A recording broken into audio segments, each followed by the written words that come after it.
हमारे साथ हैं JDS जनता दल सेक्युलर के कौमी general secretary doctor Zafarullah Khan, जो कौमी सतह पर मरकज़ी हुकूमत के दौर इक़्तिदार में ख़ासकर मोदी 2 जो चल रहा है, इन हालात को आप कैसे देखते हैं? सबसे पहले तो हम लोगों को किसानों की हैसियत को समझना चाहिए, किसानों की अहमियत को समझना चाहिए। माना कि मेरे पास दौलत होगी, 2-5 करोड़ मुल्कों की करेंसी भी रखता होगा, सोना चांदी तो हो सकता है हर किसी के घर में, लेकिन पेट भरने के लिए तो रोटी चाहिए। रोटी पैदा करने वाला किसान आज पूरी तरह टूटा हुआ है, बेबस हो गया है, मजबूर हो गया है। इस 1 साल के 4 सीज़न में उसने चारों सीज़न फेस किया है। ठंडी में बैठा रहा, गर्मी में बैठा रहा, बारिश में बैठा रहा और गर्मी में बैठा रहा किसान। उस पर रहम नाम की चीज़ नहीं है। आज नौबत किसानों की इतने हद तक गुजर गई है कि उनको बदनाम करने की पूरी तरह कोशिश की जा रही है हुकूमत। यहाँ तक कि जब उनका बस नहीं चला तो गाड़ियाँ चला के उनकी जानें ली जा रही है। इसके लिए अगर किसान की मांगे नहीं मानती है सरकार तो बहुत बड़ी भूल कर रही है।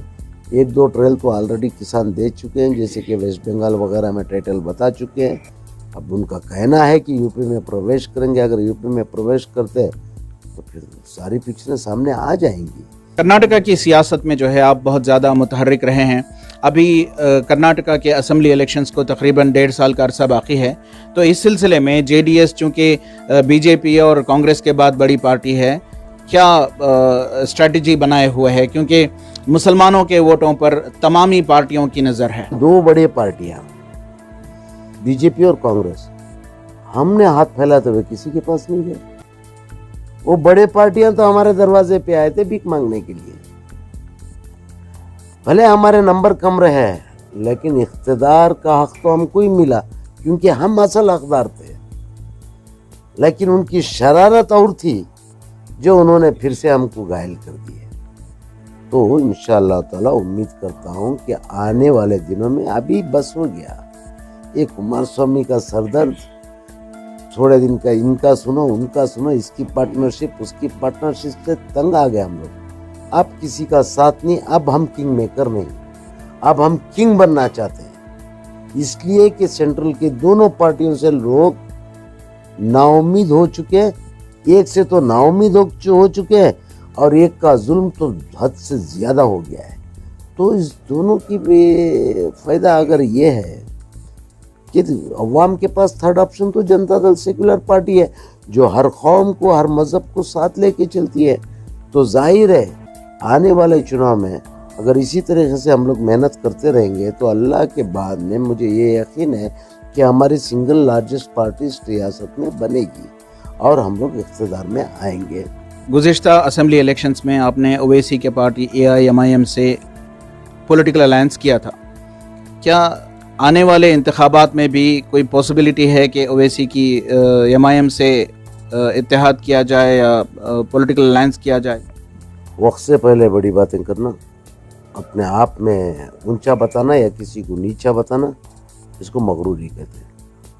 सर, JDS पार्टी के ताल्लुक से कहा जाए तो 2018 इलेक्शन से पहले तकरीबन 2.5 साल पहले यहाँ पर बेंगलुरु के मकामी MLA ज़मीर अहमद ख़ान की क़ियादत में तकरीबन 7 MLAs कांग्रेस में चले गए थे। उसके बाद जो कोएलिशन गवर्नमेंट है उसको गिराने में लोटस ऑपरेशन का शिकार कुछ MLA हुए थे JDS के, और अब एक और JDS का बड़ा लीडर BJP में जाने की बात कर रहा है। तो इन चीज़ों से आप क्या देखते हैं? JDS से बहुत सारे लीडर्स जो है निकलते जा रहे हैं और JDS कमज़ोर होती जा रही है। अभी मुझे एक बात बताए, ये खिलौने की फैक्ट्री होती है, जब ऐसे कई खिलौने बनते हैं, कितने खिलौने निकल जाने से क्या फैक्ट्री बंद हो जाएगी? अरे क्या बात कर रहे साहब आप भी, ये फैक्ट्री है। ये ऐसे कई खिलौने तैयार हुए और बाजार में चले गए बिकने के लिए, लेकिन फैक्ट्री अपनी जगह सलामत है और ये रहेगी। ये फैक्ट्री कभी कमजोर नहीं हो सकती है। हाँ, क्यों जाते हैं अगर ये आपका सवाल है तो भाई इस मुल्क में आज़ादी है, फंडामेंटल राइट्स है, उनका हक है, वो कहीं भी जा सकते हैं। आप देखो, चाहे कोई जानवर का बच्चा देखो या कोई परिंदे के बच्चे को देखो, जैसा उसमें थोड़ी सी जान आती है तो फड़फड़ा के उड़ने लगता है और चलने दौड़ने लगता है। तो उसमें से चंद एमएलए चले गए तो जनता दल को कौन सा फर्क पड़ने वाला है? उनको जहाँ सहूलत है। हाँ, बशर्त सवाल ये पैदा होता है कि ये जनता दल छोड़ के जाने के बाद में वो लोग कितने सुखी हैं, उनका खत बढ़ा है या घटा है, ये बात गौर करने वाली है। तो उनसे पूछो कि उनके खदें क्यों छोटे हो गए, क्यों फ्रस्ट्रेशन में दूसरे पार्टियों में जो जनता दल में खुले आम एकदम खुश मिजाजी से ये लोग जो सांस लेते थे, आज उनको घुटन क्यों महसूस हो रही है, मैं ये पूछना चाहता हूँ। सर अब जो है हम देखते हैं कि पिछली मरतबा जो कोएलिशन गवर्नमेंट बनी थी कर्नाटका में कांग्रेस और जेडीएस की मखलूत हुकूमत, उस वक्त उससे पहले साबिक वज़ीर आला कुमारस्वामी ने मुसलमानों से वादा किया था कि एक मुस्लिम को डिप्टी चीफ मिनिस्टर बनाया जाएगा। क्या वो नरेंद्र मोदी जैसा जुमला था? ऐसा सवाल है आवाम का। ना ना ना ना, बिल्कुल नहीं। ये एक कमिटमेंट था कि अगर हमारी पार्टी वन साइड यानी पूरी तरह मेजॉरिटी में हमारी गवर्नमेंट आती है तो इनके दिली तमन्ना थी कि एक तारीख लिखी जाए हिंदुस्तान में कि कर्नाटका में एक डेप्यूटी सीएम मुसलमान को बना सकते हैं। ये देवेगौड़ा जी की सोच थी, ये कुमारना की जहनियत थी, लेकिन वादा जुमलेबाजी नहीं थी, है एक सोच थी। बदकिस्मती से हमको मेजॉरिटी नहीं मिली और जिन मेजॉरिटी के साथ में हमने हाथ मिलाया वो लोग ने पहले कहा अनकंडीशनल सपोर्ट, फिर वो लोग बदल गए, बोले ये नहीं करना, वो नहीं करना, इसको नहीं बनाना, उसको नहीं बनाना। एंड ऑफ द डे हमारा गवर्नमेंट में शेयर रह गया 30% और वो लोग ले गए 70%। तो जो गैर जमातें जो हम पे सवाल उठाते हैं, वो लोग पूछते हैं कि फारूक को क्यों नहीं डिप्टी सीएम बनाए, तो मैं पूछता हूं कि कांग्रेस वालों के पास 70% शेयर था गवर्नमेंट का, तो वो क्यों नहीं डिप्टी सीएम बनाए? हमारे पास तो 30% था, सदका कम और शैतान ज्यादा थे, किसको तबरुक बांटते और किसको नहीं हो सका। अगर इंशाअल्लाह ताला आने वाले दिनों में अगर पूरी बहुमत के साथ, पूरी ताकत के साथ, सारी मेजॉरिटी के साथ सिंगल लार्जेस्ट पार्टी हमारी बन रही है और हमारी सरकार बन रही है और उसमें अगर हमने हिस्सा लिया है, मेहनत किया है, तो हम अपना हक मांगेंगे ज़रूर और इनको देना पड़ेगा कोई भी कीमत पे, और उम्मीद भी है कि ये लोग देंगे। आखिरी सवाल सर, जेडीएस जो है पहले भी रियासत में इक़्तिदार में रही और कोएलिशन गवर्नमेंट के दौर में भी जो है इक़्तिदार में रही। एक बड़ा सवाल ये होता है ख़ासकर मुस्लिम कम्युनिटी को लेकर के कि जो जस्टिस सचर की कमीशन की जो रिकमेंडेशंस थे और जस्टिस मिश्रा कमीशन के जो रिकमेंडेशन थे उन पर अमल क्यों नहीं किया गया, जबकि जेडीएस ने अपने मैनिफेस्टो में, इलेक्शन मैनिफेस्टो में वाज़ेह तौर पर लिखा है कि हम इक़्तिदार में आएंगे तो इनका निफाज करेंगे, लेकिन वो ज़मीनी सतह पर नहीं देखा गया। क्या आप मानते हैं कि हम इक़्तिदार में आ गए थे? हम थे पावर में भाई, हम लोग पार्टनर थे।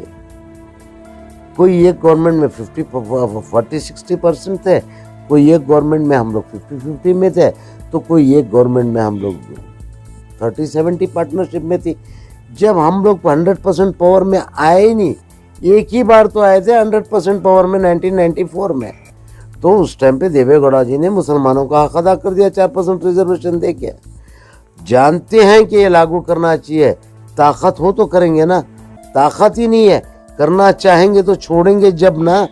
वो लोग कांग्रेस वाले कंडम होना चाहते हैं हमारे कुमार स्वामी जी को चीफ मिनिस्टर बिठा के, अगर हम वो पॉलिसी लागू हो गई तो वो लोग कंडम नहीं हो जाएंगे, सारा क्रेडिट कुमार स्वामी को नहीं जाएगा। तो ये जो सेक्युलर का जोड़ा ओढ़ के जो घूम रहे वो पार्टियां क्या छोड़ के देते ऐसे काम करने के लिए? बिल्कुल ही नहीं। तो फिर कुमार स्वामी पे इल्ज़ाम देना या जनता दल पे इल्ज़ाम देना, ये बेवकूफ़ी के इल्ज़ाम है। बहुत बहुत शुक्रिया। हम बात कर रहे थे डॉक्टर ज़फ़रुल्लाह ख़ान जो कि जेडीएस के नेशनल जनरल सेक्रेटरी हैं।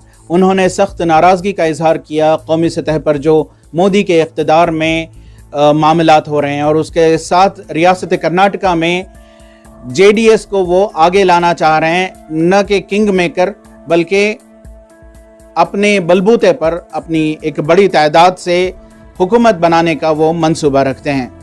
रफ़ीक जब्बार, ईटीवी भारत, बेंगलोर।